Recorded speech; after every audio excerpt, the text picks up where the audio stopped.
أعوذ بالله من الشيطان الرجيم بسم الله الرحمن الرحيم الحمد لله رب العالمين وصلى الله على سيدنا ونبينا أبي القاسم محمد اللهم صل على محمد وآل محمد وعلى أهل بيته الطيبين الطاهرين المعصومين المظلومين أما بعد السلام عليكم ورحمة الله وبركاته. આપણી ચર્ચા નમાઝના પહેલા જે બાબતોનો આપણે ખ્યાલ રાખવાનો છે એના વિશે હતી અને હજી આપણે નમાઝના મસાઇલમાં દાખલ નથી થયા. આપણી ચર્ચા હતી કે નમાઝીની જગ્યા, એ જગ્યા કે જે જગ્યા ઉપર નમાઝ પઢવામાં આવે એની અમુક શરતો છે અને આ શરતોની રિઆયત કરવી જરૂરી છે, નહીતર આપણી નમાઝ સહી નથી, નમાઝ બાતિલ થઈ જશે. અમુક શરતોને ગયા દર્શની અંદર આપણે રજૂ કર્યા. દાખલા તરીકે જે જગ્યા ઉપર આપણે નમાઝ પઢીએ છીએ એ મુબાહ હોવી જોઈએ, ગસ્બી ના હોવી જોઈએ. કોઈ બીજાની જગ્યા ઉપર આપણે નમાઝ પઢતા હોય તો એમની રજા, એમની પરમિશન આપણા માટે હોવી જોઈએ. એ પછી જગ્યા હોય કે જે કાર્પેટ, જે મુસલ્લો કે જેના ઉપર આપણે નમાઝ પઢી એ પણ ગસ્બી ના હોવી જોઈએ. બીજી શરત આપણે કીધા હતા કે નમાઝીની જગ્યા સ્ટેબલ હોવી જોઈએ, સ્થિર હોવી જોઈએ. એ જો જગ્યા ડગતી હોય, જેવી રીતના કે આપણે કોઈ ગાડીમાં નમાઝ પઢીએ અથવા તો પ્લેનની અંદર કે જ્યારે વધારે ટ્રિબ્યુલન્સ હોય ત્યારે આપણી નમાઝ સહી નથી. બલકે સરખી રીતના આપણે રૂકુ સજદા કરી શકીએ, સરખી રીતના આપણે નમાઝ પઢી શકીએ, વધારે ના ડગે એવી જગ્યા ઉપર આપણે નમાઝ પઢવી જોઈએ. આ બાબતે પણ આપણે ચર્ચા કરી ચૂક્યા. ત્રીજી વાત એ હતી કે એવી જગ્યાએ આપણે નમાઝ પઢી કે જ્યાં આપણે નમાઝ પૂરી કરી શકતા હોય, એવી જગ્યાએ કે જ્યાં આપણે નમાઝ શરૂ તો કરીએ છીએ પણ છેલ્લે સુધી આપણે એને તમામ કરી શકીએ એવી જગ્યા ઉપર આપણે નમાઝ પઢવી જોઈએ. ત્રણ બાબતો વિશે આપણે ચર્ચા કરી ચૂક્યા. આજે જે વાતને બયાન કરવી છે તે આ કે નમાઝીની જગ્યા એવી હોવી જોઈએ કે નમાઝના અરકાન એની અંદર સહી રીતના અંજામ થાય. નમાઝીની જગ્યા એટલી નાની પણ ના હોવી જોઈએ કે આપણે એની ઉપર સજદો ના કરી શકીએ, એવી નીચી પણ ના હોવી જોઈએ કે જેની અંદર આપણે બરાબર ઊભા ના થઈ શકતા હોય, જેમાં રૂકુ કરવું શક્ય ના હોય, એવી જગ્યાએ નમાઝ ના પઢવી જોઈએ. નમાઝીની જગ્યા એવી હોવી જોઈએ કે જ્યાં સુકૂનથી રૂકુ, સજદા, કયામ આ બધું બરાબર રીતે થઈ શકતું હોય એવી પ્લેસ હોવી જોઈએ, એવી જગ્યા હોવી જોઈએ.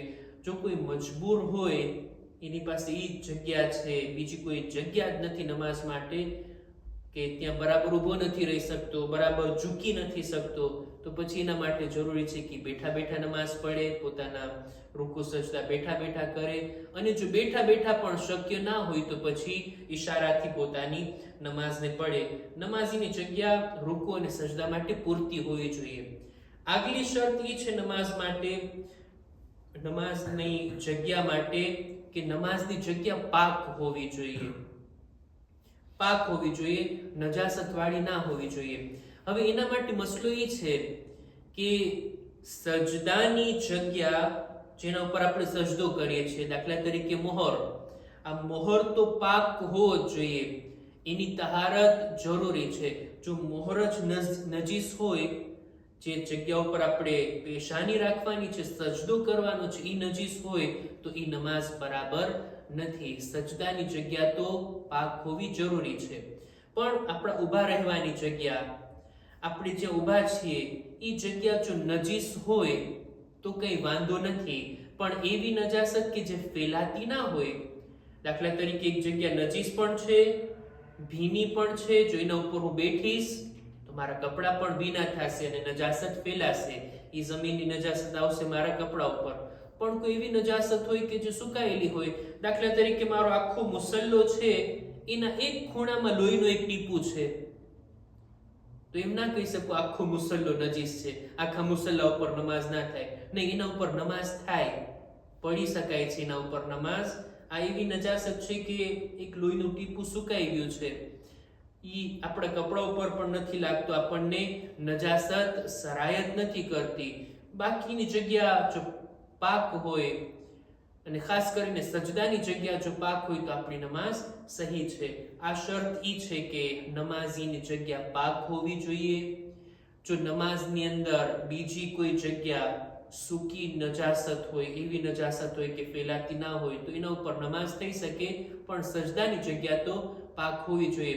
એહતિયાત મુસ્તહબી છે કે પૂરેપૂરી જગ્યા જ્યાં આપણે નમાઝ પઢીએ છીએ એ પાક હોવી જોઈએ.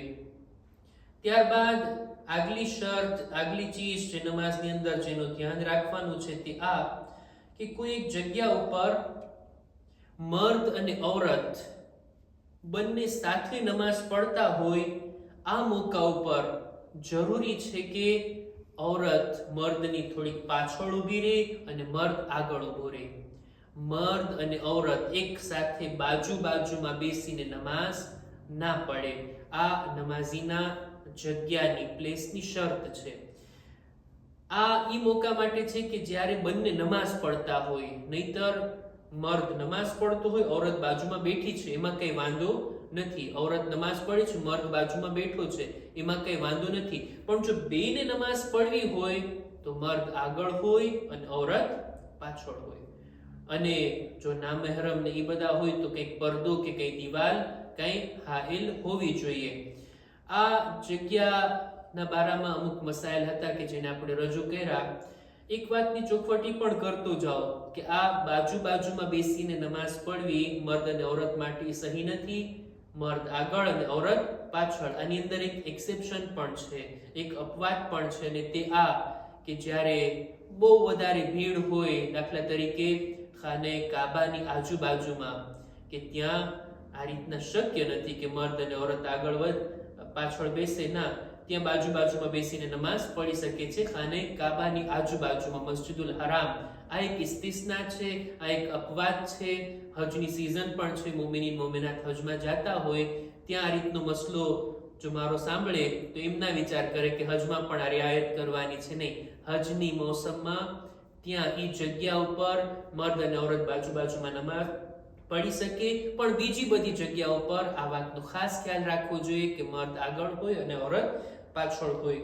નમાઝીના જગ્યાની બીજી પણ અમુક શરતો છે કે ઇન્શાઅલ્લાહ એના આવતા દર્સોની અંદર આપણે બયાન કરશું. ખુદા ઇન્શાઅલ્લાહ આપણને સમજી વિચારીને અહેકામ મસાઇલની રિઆયતની સાથે નમાઝ પઢવાની તૌફીક અતા ફરમાવે. વસ્સલામુ અલૈકુમ વરહમતુલ્લાહિ વબરકાતુહુ.